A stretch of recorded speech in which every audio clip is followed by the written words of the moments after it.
我穿越成了修仙界最遭人唾弃的渣男，而我的老婆竟然是高高在上的无敌女帝。过去3年，她对我千依百顺，予取予求，我却仗着她的宠爱在外面飞扬跋扈，得罪了无数名门正派，还经常辱骂她。所有人都以为我会一辈子吃软饭，可就在昨夜，域外魔族突袭了九幽地宫，女帝为了逼退魔族，落得个修为尽毁，沦为了一个连凡人都不如的废人。曾经得罪过的仇家瞬间包围了我们，所有人都等着看我如何残忍地抛弃她，连女帝自己都心死如灰，等待我的背叛。可他们殊不知，此时的我早已换了灵魂。我不但没有为了荣华富贵出卖女帝，反而做出了一个让所有人震惊的举动。就在前些天，我死死按着快要炸裂的太阳穴，喘着粗气，冷汗浸透后被无数记忆强行塞进脑海。原来我穿越到了这个极品软饭渣男身上，眼前是由极品灵玉铺就却布满沟壑的广场，空气中弥漫着尚未散尽的刺鼻焦糊味。守护地宫数千年的大阵已经彻底碎裂，我忍不住在心底暗骂，这是什么地狱开局？原主作恶多端，如今最大的靠山却倒了，那些曾经被欺压过的人岂不是要生吞了我？我下意识抬起头看向大殿中央那个身影，那是一个美到令人窒息却凄惨无比的女人，她就是我的妻子九幽女帝楚清月。一袭白裙如今却被鲜血染成了暗红色，绝美的容颜惨白如纸，没有一丝血色，那双曾经璀璨的眼眸此刻却死寂冰冷。其实没人知道楚清月并没有完全废掉，只要她愿意，随时可以燃烧地血重返巅峰，但因为3年的卑微付出换来的只有冷漠，她的心早就死了，只想装作彻头彻尾的废人。她想看看失去利用价值后我会多丑陋，只要我说出抛弃她的话，她就能太上忘情。就在这时，一道尖锐刺耳的声音打破寂静，说话的是地宫外门大管事赵明，这条往日里恨不得舔我鞋底的老狗，此刻却趾高气扬地看向我，满脸鄙夷贪婪。他狂笑着说，楚清月如今连凡人都不如，山下2大宗门联手，马上就要攻上来了。他掏出一枚储物戒，让我亲自绑了楚清月，只要把她交出去，不仅饶我狗命，还有灵石。此话一出，大殿内残存的弟子都看向了我，他们认定我这个软骨头绝对会出卖女帝。玉阶上的楚清月也是睫毛微颤，死死盯着地，她体内压抑的恐怖灵力随时准备爆发反噬，只等我开口求饶，她就将这虚伪的一切撕碎。然而时间流逝，大殿里没有传来我的求饶声。赵明见状不耐烦的冷笑说，我少在这装深情。他一边迈着嚣张的步伐伸手要来抓我肩膀，可他的话还没说完，我就狠狠甩出一巴掌，一声清脆的耳光犹如炸雷般在大殿响起。赵明像断线风筝被我抽飞，重重砸在断柱上，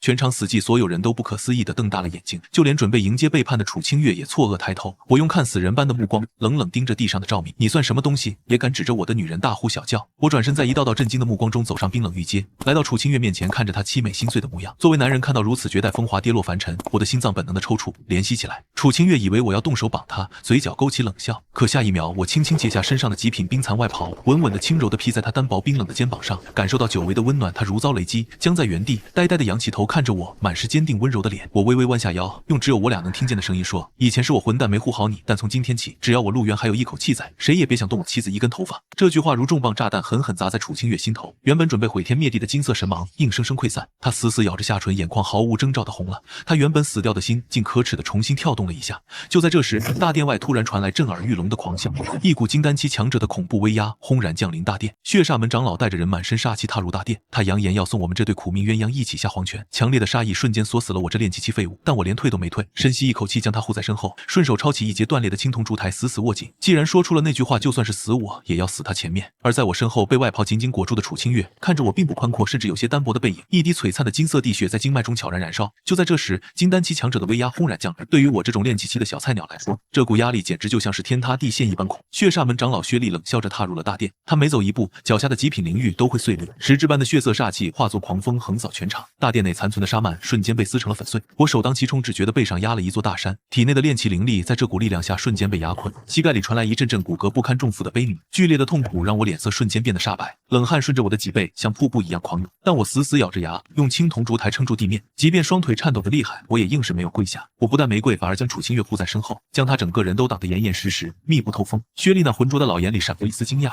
随后这惊讶又化作了浓浓的嘲弄与不屑。他觉得一个吃软饭的垃圾户主很搞笑，简直就是这天底下最滑稽可笑的事情。一名血色劲装的弟子在此刻跳了出来，他筑基初期的修为在场中展露无遗，轻蔑地拔出长剑指向我的心窝位置，威胁说要一剑杀了我，拿肉去喂野狗。被我挡在身后的楚清月微微垂下眼，他那被外袍裹住的指尖已经凝聚法则，这股金色法则足以让整个天地都变色。他太清楚大境界之间的鸿沟有多么深，此时的我不过是被酒色掏空的炼气期，对方只需要一道剑气就能把我搅成碎肉。他在心里自嘲我能站出来已是奇迹，接下来他猜测我可能会开口求饶，或者被对方一剑穿心结束这荒唐一生。谁知想到我会死，他竟然感到一阵烦躁，即便要承受万剑穿心的反噬，他也要出手，绝不容许血煞门的杂碎在这里放肆。然而就在他即将解开封印的一瞬间，我却突然对着那些敌人放肆的笑了。我缓缓抬起头，脸上还沾着赵明的鲜血，眼睛里透出一股令人毛骨悚然的疯狂。既然你们想要他，那就踏过我的尸体。话音刚落，我做出了一个惊人的举动，我没有防守，也没有逃跑，而是发出一声怒吼，双手死死握住那节沉重的青铜烛台，迎着那筑基弟子的剑锋主动冲了上去。对方顿时勃然大怒，觉得我简直是找死，区区练气期也敢向筑基期挥动兵器。长剑挽出一朵森寒剑花，直刺我的心口。楚清月的瞳孔骤然收缩，准备瞬间爆发。可就在剑锋即将贯穿我的一刹那，我拿出了现代街头搏命的极致狠辣，我不退反进，在毫厘之间猛地扭动身体，冰冷的剑锋偏离心脏，刺穿了我的左肩，鲜血瞬间染红衣襟，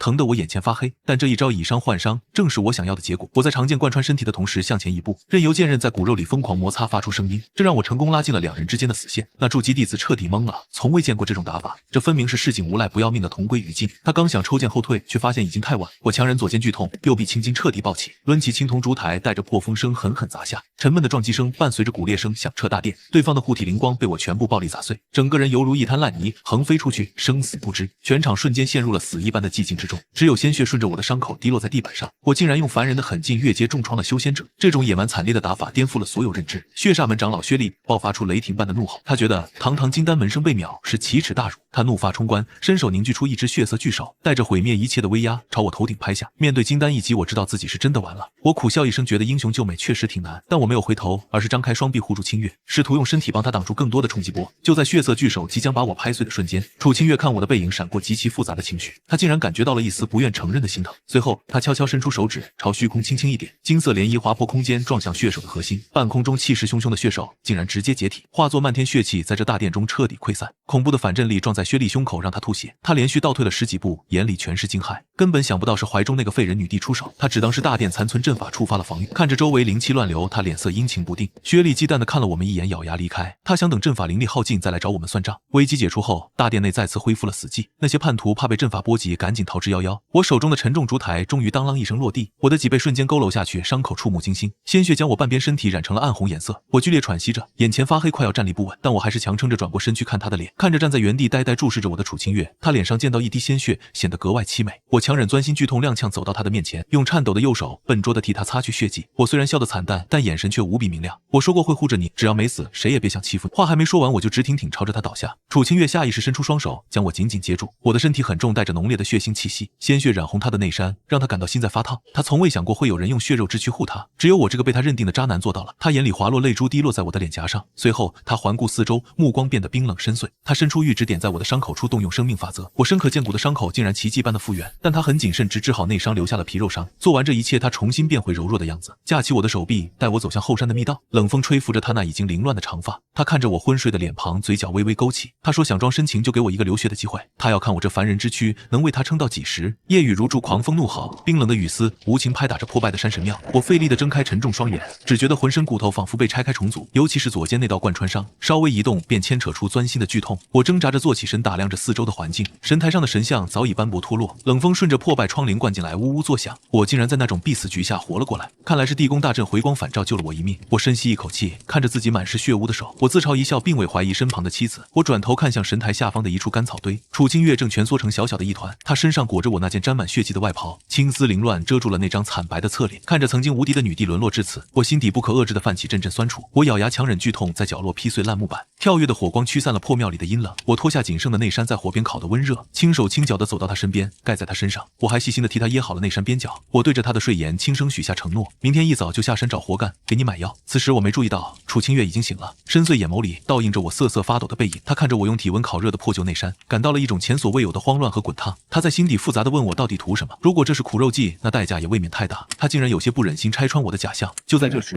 破庙木门被人暴力踹开，3个满脸横肉的散修大摇大摆进来，他们是这一代杀人越货的亡命徒。刀疤脸首领死死盯着楚清月的脸，他眼中爆发出饿狼般的贪婪光芒，这股绝代风华让这3个散修看呆了。瘦猴散修认出我就是那个软饭男，他狂笑着说，天鹅肉竟然掉到嘴里，既然女帝成了连凡人不如的废柴，他们就要尝尝当这大帝君的滋味。刀疤脸拔出大刀，一步步向我逼近。楚清月眼底闪过冻结虚空的死寂冰寒，这种蝼蚁竟敢对他说出污言秽语。他指尖在袖袍下悄然凝聚地境法则，只需要一个念头就能将这3人抹杀。就在他准备弹指杀人的那一瞬，我这个浑身是伤的人再次挡在他身前。我反手抓起一件烧红的木柴，柴指着他们，声音里透着一股令人胆寒的戾气，那种要咬下对方几块肉的疯狂眼神，让正准备出手的楚清月当场愣住了。一股强烈的护短情绪在他心底蔓延，这3个恶心蛆虫竟然敢威胁他的男人，除了他谁也没资格让我再流一滴血。他悄悄收回了那道毁灭法则，反而抓着我的衣角颤声喊着：“夫君我怕。”我只觉得有一股热血直冲脑门，虽然打不过，但这绝对不能再次退缩。我安慰他说：“闭上眼睛，很快就结束。”我握着木柴发怒吼，冲向刀疤脸。刀疤脸狞笑着举起大刀对我脑袋劈下，我重伤之下根本躲避不及，打算拼命。就在大刀即将劈中我额头的一瞬，楚清月在背后无声吐出了一个跪字，言出法随，让整片天地都产生了共鸣。地面诡异凹陷，让刀疤脸直接跪地，他脑袋砰的一声磕在地上，当场晕死。我举着火柴看着这一幕，整个人都懵了。兽猴散修大怒，甩出10几根淬毒飞针。楚清月在背后眼神慵懒地说了声破，诡异阴风道观，将飞针原路吹了回去。兽猴惨叫连连，无脸倒地，彻底没气。最后那个胖散修直接被吓得屁滚尿流，他以为遇到了扮猪吃虎的元婴大能，在疯狂磕头后，连滚带爬地逃出破庙。整座破庙再次陷入了死一般的寂静。我拿着木柴站在原地，足足愣了半天。我难以置信地举起双手左右查看，心想：难道我穿越的金手指终于到账？这一定就是传说中的霸王色霸气，竟然连风这种东西都能被我控制。我挺直腰杆，感觉伤口都没那么疼。我拍着楚清月的后背说：“娘子别怕，有为夫在，这些宵小根本近不了身。刚才他们全被我的气场直接震碎。”楚清月挂着泪珠，满眼崇拜看着我，她在心底忍着笑，配合我的嚣张表演。我哼着小曲，把那些尸体都拖了出去。楚清月脸上的柔弱在瞬间消失殆尽，她站起身，让火光都受到恐怖压制。她用玉指轻捏碎了百里外的追踪骨，冷笑着说：“明天一早就灭了血煞门，这就是触碰她男人必须付出的代价。哪怕我是个废物，也是她一个人的。她要看我这凡躯能为她流多少血，也要看我这大道里能讲出多少花样。”我清晨在破庙醒来，发现浑身伤口竟然奇迹般结痂了。看着身旁熟睡的娇妻，我决定为了她去单挑整个血煞门。我不但摸走了散修身上的剧毒飞针，还准备好了简易鬼雷。可当我狂奔2个时辰赶到血煞门驻地时，我整个人都傻了。原本高耸入云的山峰，连同整个宗门竟然彻底凭空消失了，取而代之的是一个方圆数十里深不见底的恐怖巨型天坑。我嘴巴张得老大，甚至怀疑是不是老天爷打了个喷嚏。难道我昨晚不仅觉醒了霸王色，还觉醒了因果律攻击？仅仅在心里想了一下，就让一个3流大宗门灰飞烟灭了。我不仅没有害怕，反而忍不住想仰天长啸，自己真是太牛。我还顺手捡到了宗门门主掉落的极品储物戒指，殊不知这一切其实都是我那废人老婆在背后偷偷帮我。她只是随手一划，就让800里外的血灵峰化为了虚无。当我兴冲冲回到破庙，向她炫耀自己一念灭宗的神迹时，她竟然还在我面前演戏，装出一副崇拜我到极致的样子。就在这时，天极剑宗的高手却杀上门来，叫嚣着让我们受死。其实这事儿还得从我那惊人的恢复力说起。清晨破败的山神庙外，几声清脆鸟鸣划破了寂静。我猛地睁开眼睛，像是一头警觉的猎豹般坐了起来，下意识地摸向身边那根昨晚用来当武器的半截胶木，直到确认周围没有任何危险逼近，我才放松了紧绷的神经。左肩那种深可见骨的贯穿伤，今天竟然已经结了后痂，连挥动手臂都不会受到太大的影响，简直太不可思议。我有些纳闷，自己这具身体的恢复能力为何如此强悍。随即我就把这一切都归结于昨晚觉醒的隐藏金手指。既然连言出法随这种事都能做到，恢复点皮肉伤算什么？想到这里，我的嘴角忍不住疯狂上扬，感觉自己就要无敌。我转头看向不远处铺着干草的角落里熟睡的楚清月，清晨微凉的晨光透过破屋顶洒在她那绝美的侧脸上，这画面简直像极了睡美人，让我心里涌现出一股决绝。昨晚那几个散修的出现，给我敲响了震耳欲聋的警钟。这里距离九幽地宫只有800里，强敌随时都可能追来。血煞门和天极剑宗的人恐怕已经开始在附近搜山了。我那金手指时灵时不灵，万一面对金丹老怪卡壳就惨了。现代人的生存法则告诉我，最好的防守其实就是进攻。血煞门那个金丹老狗昨天那一巴掌，差点把我的骨头拆了。今天我必须得去给他们送点像样的大礼，让他们长长记性。我轻手轻脚起身，走到那2具散修尸体旁，忍着恶心搜身，从他们身上摸出了10几根淬了剧毒的飞针和不少毒粉。我还从破庙后院找来几根削尖的硬木棍，准备做点陷阱。我回头看了一眼熟睡的清月，小声说句：“为夫去就会。”随后毅然决然地转身踏入了清晨那白茫茫的薄雾之中。我打算摸到血煞门驻地外围，利用现代知识制造鬼，只要先阴死几个巡山弟子，制造混乱就能拖延搜山速度。可我压根不知道，就在我离开后，他却缓缓睁开了眼。他那双犹如深渊般古井无波的眼眸中满是清醒的神色。他慵懒地坐起身，任由我的外袍滑落，露出一大片雪白肌肤。他看着我离开的方向，发出一声带着傲娇和无奈的冷笑。昨晚我说要护着他的时候，血煞门在他眼里就已经死了。九幽女帝要护着的人，就算是上界仙尊来了，也得把命留下。他缓缓起身，赤着玉足踩在冰冷地面上，抬起那纤细手指，遥遥指向了800里外那座高耸入云的血煞门主峰。他说：“我的男人只需要站在背后看戏就好，不需要去断后。那群脏东西，甚至连出现在我面前的资格都不配拥有。”话音落下的瞬间，他的双指在虚空中极其随意地向下一划，没有惊天动地的爆炸，也没有撕裂苍穹的恐怖巨响声，只有一道细如发丝的金色剑气无声无息地从破庙掠出，瞬间跨越800里空间，犹如死神镰刀般切过了整座山峰。做完这一切，他看都没看结果，就重新躺回干草堆睡觉。而我此时还在山林里汗流浃背地狂奔了足足2个时辰。凭借着原主记忆，我终于摸到了距离血煞门不远的地方。我心里极其忐忑地预演了无数种偷袭巡山弟子的方案，可随着距离拉近，我却感觉到了一种极度诡异的安静。原本鸟语花香的山林里，此时竟然连一声鸟叫都听不到。别说巡山弟子了，就连一只只活着的野兔子都没有见到过。空气中弥漫着一种令人窒息且极其恐怖的焦灼气息，仿佛整片天地都被放进火炉里狠狠煅烧过一样难受。我咽了口唾沫，握紧手里淬毒木棍，小心翼翼探出了脑袋。可映入眼帘的景象却让我瞬间如同被雷劈中般彻底石化。我手里的独木棍掉在地上，嘴巴张得老大，眼睛都快凸出来，哪里还有什么血灵峰和连绵不绝的宏伟宗门建筑群？前方只剩下一个方圆足有数十里大的平整巨型天坑，整座山峰连同地壳都被一种开天巨剑般的姿态抹除了。坑里没有尸体，也没有废墟，更看不到半点鲜血的痕迹。在那恐怖高温和杀伐法则下，几千名修士全被气化消失，深坑底部的岩石被彻底晶体化，折射出令人胆寒的光芒。残存的金色剑意让我在10里之外都感到灵魂在不断战栗。我一屁股瘫坐在地上，大脑直接陷入长达半分钟的死寂，心想这到底是天灾降临，还是哪位神仙打架路过这里？随后我脑海中闪过一个极其荒谬却又很符合逻辑的念头：我昨晚面对那几个散修时，心里爆发出极其强烈的杀意。我当时还在心里诅咒要让血煞门这帮杂碎彻底灭门。难道我不光觉醒了霸王色，还觉醒了言出法随这种神技？只要我情绪激动，无意识发动大招，就能一念之间灭宗。我猛地跳起来，爆发出一阵狂妄到极点的大笑声，响彻山林。老子就知道穿越者怎么可能只是一个练气期的废物，原来我竟然是那种被动触发的因果律武器级别的超级大佬。血煞门这帮人太不经念叨，我随便想一想他们就全都没了。此时我彻底陷入了疯狂的自我攻略中，觉得那是我的气息。我壮起胆子走到坑边，发现一块巨石上躺着个血色戒指，在这场毁灭打击中，它竟然奇迹般保存下来，绝对是爆装备了。这肯定是血煞门门主的储物戒，里面绝对装满了宗门底蕴。我捡起戒指，在衣服上蹭了蹭泥土，心里美的简直快要上天。一个宗门的遗产肯定能换不少好药，治好我老婆的怪病。我收敛了刚才那副不可一世的嘴脸，转身往破庙狂奔。我气喘吁吁地冲进庙里，大喊大叫，问楚清月醒了没有。楚清月装出一副柔弱不堪的样子，问我去哪了。她好害怕。我兴奋地拉住她的小手，挺直腰板，一副睥睨天下的模样，告诉她以后再也不用担惊受怕，因为我觉醒了无上神通。我脸不红心不跳地说自己昨晚一念之间灭了整个血煞门，现在那里只剩下个大坑，所有坏人都被我扬成了灰烬。楚清月看我吹牛逼不打草稿的样子，心里简直笑开了花，表面上却得装成崇拜的小迷妹，夸我这个夫君真厉害。我大方地把那枚血红色储物戒拍在干草上向她炫耀，可我这个练气期根本打不开金丹期修士设下的禁制。就在我尴尬的想抠出30亿听的时候，她悄悄帮了忙，她随手一摸就抹平了禁制，还装作戒指根本就没锁住。我心中大定，觉得这戒指果然也是被我无敌气场震坏了。正当我们一个狂飙演技，一个疯狂装逼时，外面却传来了响动，一阵整齐划一的脚步声伴随着浩然正气的剑意瞬间降临。天极剑宗执法堂的高手在外面叫嚣着，让我们滚出来受死。我刚刚还不可一世的表情瞬间凝固在了那张老脸上。楚清月此时却在黑暗中露出了一抹森寒无比的恐怖杀机。天极剑宗这帮人居然敢在这种时候来打扰本地的好戏，既然他们自己送上门来，那就别怪女帝我今天大开杀戒。天极剑宗执法堂在此，里面的魔修还不速速滚出来受死。这道清冷孤傲的声音夹杂着凌厉剑意，如同9天惊雷般在破旧的山神庙外猛然炸响。原本就摇摇欲坠的木门瞬间化作漫天碎屑，庙外的细雨不知什么时候已经彻底停歇。7、8名身穿月白剑袍的修士正踏着飞剑悬浮半空，为首的老者须发皆白，背负一柄紫光流转的古剑，他正是天极剑宗执法堂的首席长老剑无痕。拥有半步元婴修为的他，此刻脸色极其凝重，甚至他那握着剑诀的右手都在微微颤抖。就在半个时辰前，他目睹了血灵峰被抹平的神迹，那种高高在上视万物为刍狗的毁灭法则，绝对是超越了元婴甚至化神的无上存在所。他们顺着空气中那一丝微弱气机追踪到了这里。我刚才还在为拿到储物戒而感到狂喜，听到天极剑宗4个字后，我的表情微微一僵，但紧接着我不仅没有慌乱，反而嘴角疯狂上扬，眼中爆发出一种近乎变态的兴奋光芒。这简直是老天爷送上门给我练手的经验包，血煞门都被我意念秒杀了，还怕这几个剑修？我深吸一口气，将那枚血灵戒套在大拇指上，转过头给了楚清月一个自信又油腻的歪嘴笑。娘子，你在这坐稳了看，为夫出去表演一个退敌千里。楚清月看着我大摇大摆的步伐，脸都抽搐了。这白痴居然想凭练气修为硬刚半步阴，只要对方一道剑气就能把他切成800块。可当他看到我左肩因动作过大渗出的血迹，眼底的戏谑瞬间收敛，变成了冰冷的杀气。他那双隐藏在阴影中的眼眸变成了暗金色。我背着双手，迈着8字步跨过了破庙门槛，抬头瞥了一眼半空中的剑无痕，发出一声冷哼。一名剑宗弟子惊呼：“这不是那个软饭废物陆渊吗？”他叫嚣着让我把楚清月那个废人交出来。听到废物这2个词，我的眼神瞬间冷了下来。可我还没开口，剑无痕就死死盯住了我的戒指。他只觉得脑子里仿佛有9天神雷轰然炸响，整个人如遭雷击，连身形都猛地晃了一下。那是血煞门门主薛不朽的随身血灵戒，那可是一位实打实的元婴初期大能，如今却在这个名满天下的废物手里带着。剑无痕在心中疯狂咆哮，这货绝对是绝世狠人。九幽女帝怎么可能看上一个练气期的蝼蚁？除非这蝼蚁是一头伪装成猪的灭世真龙。3年来，他一定是在把全天下人玩弄于股掌之间。血煞门肯定是因为得罪了他，才被一念抹除。他连衣服都没换，就轻描淡写拿走了门主戒指。脑补果然是一种极其致命的脑疾，即便强如半步元婴，也会变成惊弓之鸟。就在剑无痕疯狂脑补到到最恐惧的时刻。破庙里的楚清月极其精准地释放了一丝威压，这股威压犹如万古神山压在他们的神魂之上。剑无痕身后的精锐弟子瞬间狂喷鲜血，像折翼的苍蝇一样扑通扑通砸在泥泞地里，浑身骨骼都在这恐怖压力下发出爆裂声。剑无痕感觉自己的元婴都在这股纤维下颤抖，仿佛对方只要动个念头，自己就会神魂俱灭。他认定这绝对是超越化神期的真仙降世。此时的我其实心里也吓得够呛，我还没喊出让他滚下来，他怎么就吐血掉了？难道我的霸王色已经进化到眼神杀人的境界？我心中狂喜，表面却装得越发深不可测。我站在台阶上，居高临下的看着剑无痕，伸手弹了弹戒指上并不存在的灰尘，悠悠开口：“我问是谁刚才大言不惭让我滚出来受死？”配合着楚清月暗中加重的一丝神魂威压，不可一世的剑无痕双膝一软，极其丝滑的跪了。他跪在泥地里，老泪纵横，疯狂磕头求饶，呼喊着说自己猪油蒙了心，惊扰了仙家，求我看在祖师爷份上把他们当个屁给放了。剩下的弟子看到长老都跪了，也跟着疯狂求饶，哭爹喊娘的声音在这荒山野岭里四处回荡。我看着这群大佬哭成狗，心里那叫一个爽。这就是无敌流穿越者的极致快感吗？往这一站，连元婴老怪都得给我当孙子。我强忍住想大笑的冲动，故意板起脸冷哼，我说放了你们也不是不行，但活罪难逃。我娘子如今身子虚弱，需要有人在旁伺候。你们虽然修为垃圾，但好歹还有一把子力气。我指着剑无痕说，从今天起你就是我的车夫，剩下的几个人就负责挑担子当保镖护院。要是让我娘子受了颠簸，就让剑宗不削煞门后尘。剑无痕听到让我当车夫，不仅没感到屈辱，反而有一种绝处逢生的狂喜涌上心头。能给灭掉削煞门的绝世大佬开车，那是机缘，这简直是祖坟冒青烟才能修来的福分。他磕头如捣蒜，保证办全天下最奢华的马车。我嚣张的挥挥手，只给他半个时辰去准备。这群高手像被狗撵一样连滚带爬跑下山。我满意的拍拍手，迈着嚣张步伐回到破庙。我告诉楚清月，已经搞定了那几个不长眼的小喽啰，他们被我的强者气息吓尿了，非要来当保镖。楚清月看着我那拽得要上天的样子，差点气笑了。明明是本地暗中出手压碎了他们的骨头，你这白痴只会站在前面摆各种欠抽造型。但看到我左肩流出的血，他心里火气全消了。他极其熟练的切换到柔弱娇妻模式，夸我厉害，还假装担心那些名门正派会在路上使坏。我冷笑一声，极其霸道的将他揽入怀中。我拍胸口保证，在绝对力量面前，诡计都是纸老虎。感受着我胸膛的温热和只想保护他的真诚，他原本僵硬的娇躯竟渐渐放松了下来。他心说，既然你想玩这无敌流的游戏，本帝就陪你。这全天下的宗门要是敢惹，你就让他们挨个下跪。半个时辰后，一辆极尽奢华的马车停在门外，那是4头筑基期紫铜云豹拉着的千年沉香木车。剑无痕换上粗布麻衣，像个老狗一样掀开车帘。我极其满意的将楚清月打横抱起，走向马车。伴随着我意念风发的一声令下，目标天极城，这个由凡人庄大佬和女帝护肤的组合出发了。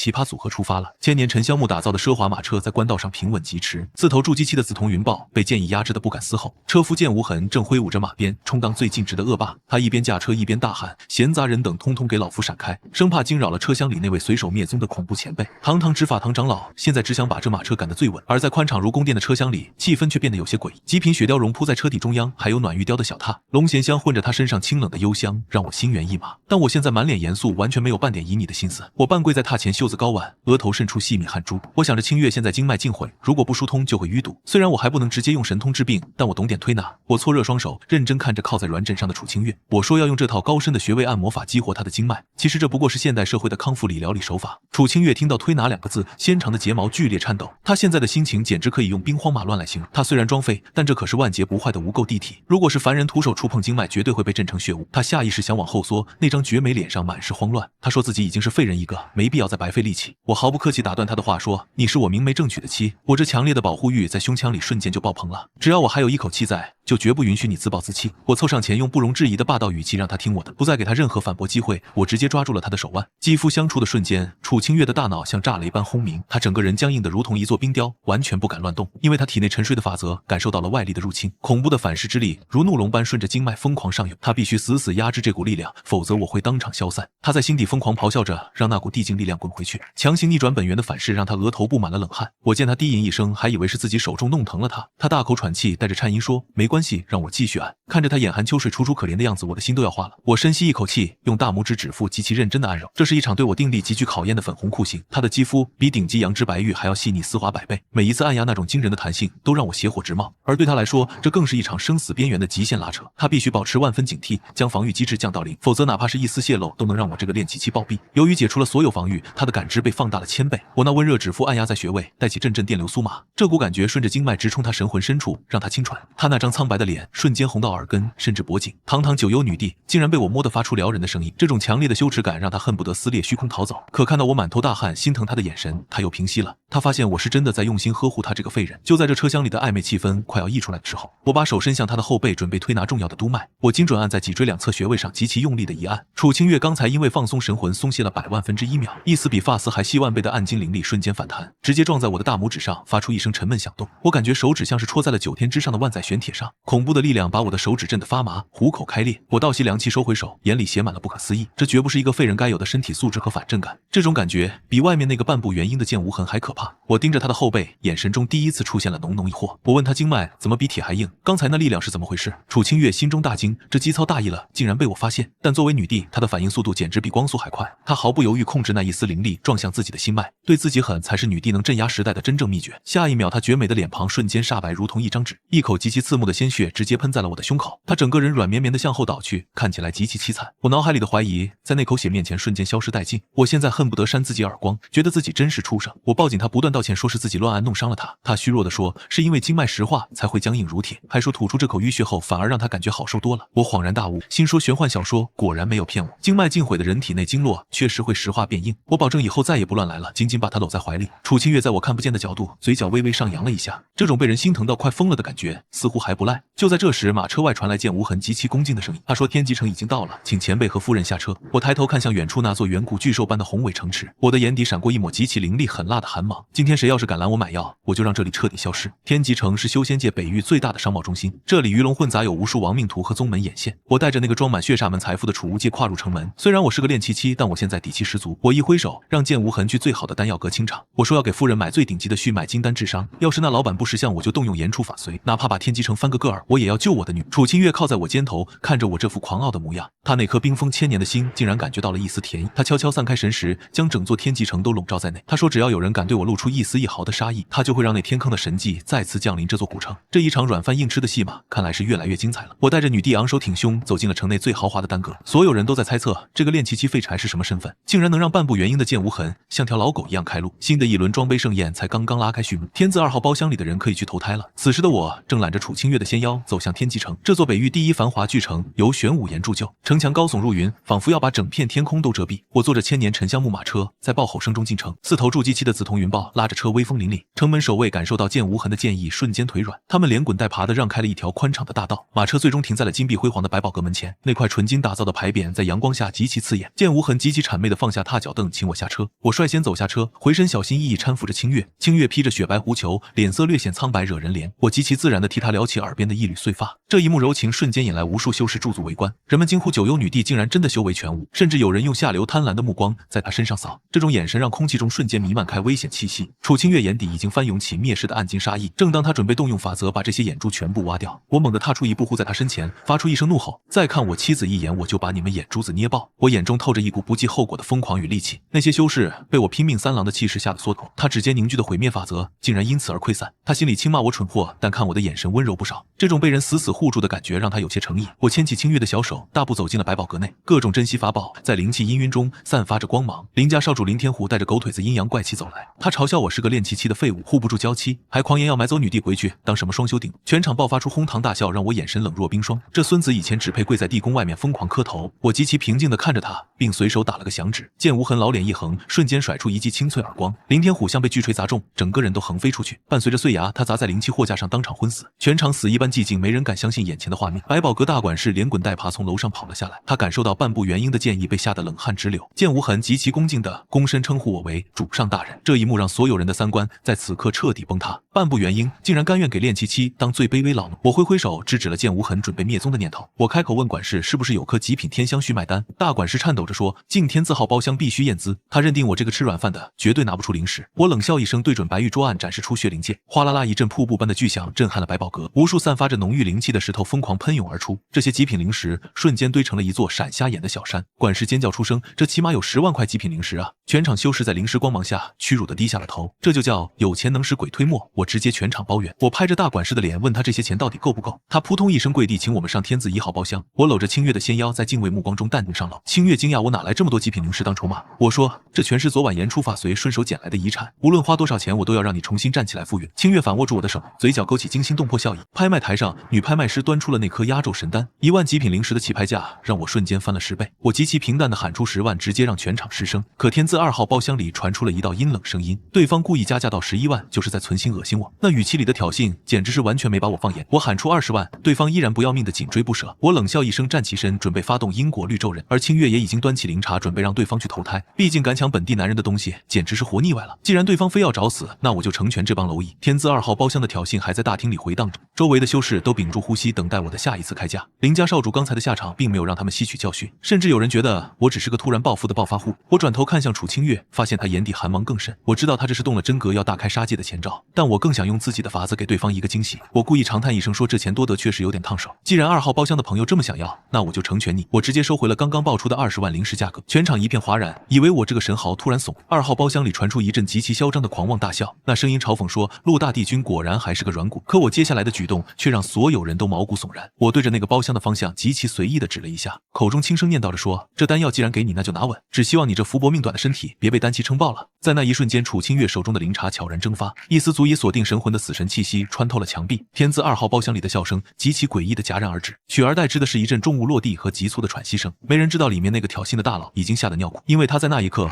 看到了自己神魂俱灭的幻象。管事颤巍巍地宣布2号包厢获得了续买单，可那个包厢里却再也没有人敢出来领奖，甚至连那1分钱的零食都没敢拿出来交付。我淡定地坐回沙发上，继续品着顶级灵茶。我说过这天极城谁敢拦我买药，谁就得消失。楚清月看着我装逼装得如此浑然天成，他那颗冰封的心竟然感受到了一丝甜蜜。他说夫君你刚才那种一言断生死的样子真帅。我老脸微红说这都是基操，以后你会习惯的。虽然那颗丹药暂时落入了别人那个怂包手里，但我知道今晚他一定会乖乖回到清月面前。至于那个2号包厢里的倒霉蛋能不能活过今晚，那就要看我家这位女帝大人的心情好不好了。我牵起清月的手，准备去下一层选几件防身法宝。今天我不仅要买药，还要把百宝阁给买空了。这种挥金如土的感觉实在是太让人上头了。而百宝阁外已经聚集了林家的无数高手战阵，看来我这1000万零食的财富已经引起了贪欲。不过看着身边那个眼神玩味的女帝老婆，我心里只求这些林家人能跑得稍微快一点。楚清月的眼底瞬间掠过一抹令人不寒而栗的嫉妒杀机，他万万没想到这颗所谓的极品神丹竟然被人动了手脚。在那精纯药力深处隐藏着连元婴期都察觉不出的蛊，若是普通的废人服下这颗丹药，瞬间就会神魂枯竭而死。显然是有人算准了我会不计代价为他寻找续卖神丹，这是要借我的手亲手毒杀我最心爱的妻子啊！我看着清月含下丹药后原本红润的脸色瞬间变得惨白，她甚至有些痛苦地捂住胸口，整个人都在微微颤抖着。我的脑子里嗡的一声，仿佛有什么东西彻底炸裂开了。刚刚买到救命药的狂喜瞬间化作了无尽的恐慌和愤怒。我一把抱住他，急切地询问他到底怎么了，是不是药力太强？清月极其隐秘地将那丝蛊毒强行逼入了自己的指尖，他那双暗金色的眼眸中翻涌着足以让诸神陨落的杀意，但面对我时他却极其熟练地切换到了虚弱自责的模式。他嘴角溢出一丝乌黑的血迹，声音颤抖着说丹药里有毒。我死死盯着他嘴角那抹黑血，心脏疼得快要彻底停跳了。我陆渊两世为人，第一次感觉到什么叫做极致的暴力。我费尽心思砸下10万极品零食，竟然买了一颗索命的毒药。这百宝阁不仅想要我的钱，甚至还想要我老婆的命。我原本还觉得自己是个只想过安稳日子的普通穿越者，但这一刻我只想让这整座天极城都为我妻子的痛苦陪葬。我轻轻放下怀里的清月，极其冷酷地擦掉了他嘴角的黑血。我转身走向包厢的大门，每走一步身上的煞气就重上一分。守在门口的剑无痕感受到这股气息，吓得直接跪倒在地。他从未见过主上露出这种要毁天灭地般的恐怖表情。我一脚踹开包厢的大门，对着空旷的长廊发出一声怒吼，让那个卖药的大管事和炼药的药师统统给老子滚出来。这一声怒吼夹杂着我心中积压已久的疯狂和绝望情绪。其实就在我爆发的一瞬间，楚清月已经暗中出手了。他那恐怖的神识化作千万道金针，瞬间笼罩了整个百宝阁，每一个角落，甚至连地窖里的老鼠都在他的感知之下。他不仅要保护我，还要帮我找出那个背后放冷箭的真凶。既然有人想玩这种阴毒的手段，那他就陪他们玩到底。大管事带着几名护法战战兢兢地跑了过来，大声喊冤。他们百般推脱说百宝阁的名声在外，绝不可能卖假药毒药，还说这药是药王谷的克卿长老亲自送来拍卖的，绝无问题。那几个护法甚至还想仗着人多势众对我进行武力威慑。我冷笑一声，抬起右手对着虚空就是狠狠的一个巴掌。我口中极其霸气地念叨着说敢骗老子的人全都得死。就在我巴掌落下的瞬间，楚清月指尖的金色法则轰然爆发，那几名金丹期的护法连惨叫都没发出，就化作了一团血雾。百宝阁那厚实的墙壁被这股余波直接震成了粉碎，原本华丽的长廊瞬间变成了一片充满血腥味的废墟。大管事吓得屎尿横流，像条老狗一样趴在地上疯狂求饶。他终于意识到眼前这个练气期的陆渊到底有多么恐，这根本不是什么言出法随，这简直就是天灾降临啊！我一脚踩在大管事的脑袋上，问他那个药师现在人在何处。处。他哆哆嗦嗦指着百宝阁后院的一处极其隐秘的炼丹房，说药王谷的那位长老拿了灵石后就在那里闭关休息。我冷哼一声，直接拎起大管事像丢垃圾一样扔向后院。楚清月紧跟在我身后，虽然看起来依旧是那样病弱不堪，但他每踏出一步，脚下的地面都会裂开一道暗金色的纹路，那是他极其霸道的在为我清理前方所有潜在的阻碍。我们穿过一片片倒塌的建筑，很快来到了那座炼丹房前。房门禁闭，散发着一股极其诡异且令人作呕的腥臭味。一名身穿青色长袍的枯瘦老者正得意地数着灵石，他就是那所谓药王谷的客卿长老，其实是个用毒的魔修。他察觉到外面的动静，推门而出，脸上还挂着残忍的笑意。他嘲讽我这个傻子，竟然真的敢给废人女帝吃那种毒药，还说那噬魂蛊毒无药可医，只需片刻，楚清月就会化为脓水。听到化为脓水这4个字，我感觉我的理魂都要彻底燃尽了。我不需要任何理智，也不需要任何的逻辑去思考对策。我再次抬起那根仿佛拥有魔力的大拇指，向着老者一指，我以这具身体的主人名义命令你，现在就给我当场暴毙。随着我那个死字出口，整片天空瞬间变得漆黑如墨。楚清月在此刻终于不再保留那属于九幽女帝的绝世神威，她站在我身后，那一袭白衣无风自动，显得极其圣洁威严。她那暗金色的双眸中射出2道足以洞穿万骨的寂灭光束，这光束极其精准地没入了那名毒修老者的每一个窍穴。他脸上的笑容瞬间僵固，全身的经脉在那一刻全部自爆，无数细小的血箭从他的毛孔中激射而出，场面极其血腥。他还没搞清楚发生了什么神魂，就被地境法则彻底碾碎。堂堂一名金丹大圆满的毒修，在我面前连1秒钟都没撑住，我甚至还没感觉到累，这个不可一世的仇人就已经没了。我这自我脑补的无敌留神技在这一刻达到了一个新的巅峰。我看着地上的那滩烂泥，心中没有任何怜悯，只有无尽冷漠。我转过身，极其心疼地抱住楚清月，问她现在感觉怎么样。她极其温柔地靠在我怀里，说毒素已经莫名其妙地消失了。她还夸我刚才那一指的神通简直是旷古烁今，无人能敌。其实那些蛊毒早已被她用自身强大的法则炼化成了养分，但我这个憨憨夫君却以为又是我的霸王色救了她一命。我意气风发地带着她回到了百宝阁那支离破碎的大厅。此时整个天极城的高手都被这里的动静给彻底惊动了。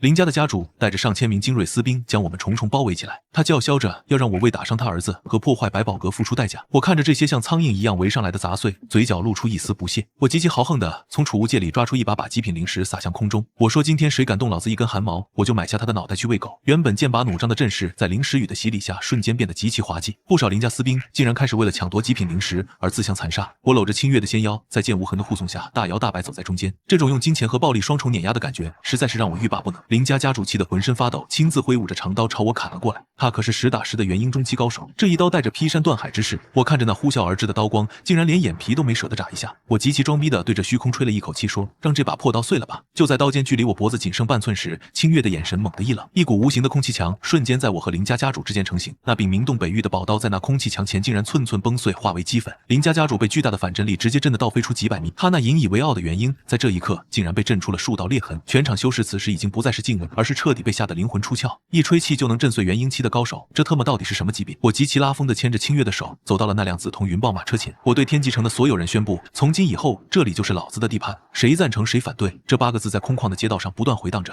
没有人敢发出一丁点反对的声音，只有此起彼伏的磕头声。楚清月坐在马车上，看着我这副不可一世的混世魔王目，他那颗冰封了1000年的心此刻早已变得像是岩浆般滚烫。他说夫君，既然你喜欢这整座北域，本帝就帮你全部拿下。我坐在他身边嘿嘿傻笑，心想我这软饭吃的确实有点硬。马车缓缓启动，带着满载的宝物和威名驶向了下一个目标。我知道这修仙界的乱世才刚刚因为我的降临拉开序幕，接下来我要带着老婆去寻找那传说中的上古生命神泉，只有彻底修复他的神桥，我才能安心地当我的咸鱼大佬。至于那些敢在暗中窥伺我们的宗门和老怪，就让他们来吧，反正老子现在的言出法随已经快要练到大圆满的境界了，谁敢不服，我就在那心里默念100遍，让他全家原地升天。我花了10万极品灵石给娘子买救命神丹，却亲眼看着他服下后吐出一大口黑血，看着他体温消失，呼吸全无地倒在我怀里。我这个穿越者第一次感觉到什么叫绝望，原以为觉醒了言出法随就能护他一生平安，没想到却是我亲手把他推向了死亡深渊。就在药王谷长老带着杀手破门而入准备抢人时，我那压抑到极致的怒火终于引动了终极神技。我只是对着那群杂碎极其愤怒地指了一下，接下来发生的一幕让整个修仙界都为之胆寒。那些金丹高手竟然在我面前齐刷刷化成了脓水，连那不可一世的长老也当场变成了一地黑灰。原来真正的言出法随是需要用极致愤怒来开启。我搂着怀里重新复活的娇妻走出了百宝阁黑殿，我发誓要让这个世界上所有坏人都灰飞烟灭。就在前些天，那颗带着经文的神丹顺着清月的脖颈滑入腹中，我紧张地握着她的手，1秒钟都不敢移开视线。我满心期待着她能重新站起来，变回无敌女帝。可谁知在药效化开的瞬间，这颗神丹竟然变成了催命符，一丝阴毒的黑气从神丹核心位置猛地爆发出来，那里面竟然夹杂着成百上千只细如发丝的噬魂蛊虫，这是极其歹毒的禁忌之术，要将清月炼制成没意识的傀儡。下毒的人心肠歹毒到极点，简直是想要他的命。清月眼底闪过一丝嘲弄，觉得这些蝼蚁简直是可笑，区区低贱蛊虫也妄图啃食他这万劫不坏的无垢地体，他只需心念一动就能让这些小虫子彻底灰飞烟灭。但这位腹黑的女帝大人却决定要跟我玩一场将计就计。记。他极其逼真地发出一声痛苦闷哼，脸色瞬间变黑，紧接着一口刺眼的黑色毒血直接喷在了雪白狐球上。他眼神涣散，软绵绵地倒在我的怀里，气息全无。我的心跳在这一刻仿佛停滞了，我整个人都彻底疯了。我死死抱着他，发出犹如孤狼泣血般的凄厉嘶吼。我疯狂地用袖子去擦拭他嘴角流出来的黑血，可那毒血越擦越多，他的体温也变得像冰块一样了。我疯了一样指着天空，命令清月必须马上痊愈。我以天道之名，命令这些恶心的毒素全部消散。可怀里的他依然奄奄一息，没有半点苏醒的迹象。我第一次感觉到穿越者的身份竟然是如此的苍白无力。我以为觉醒了无敌挂，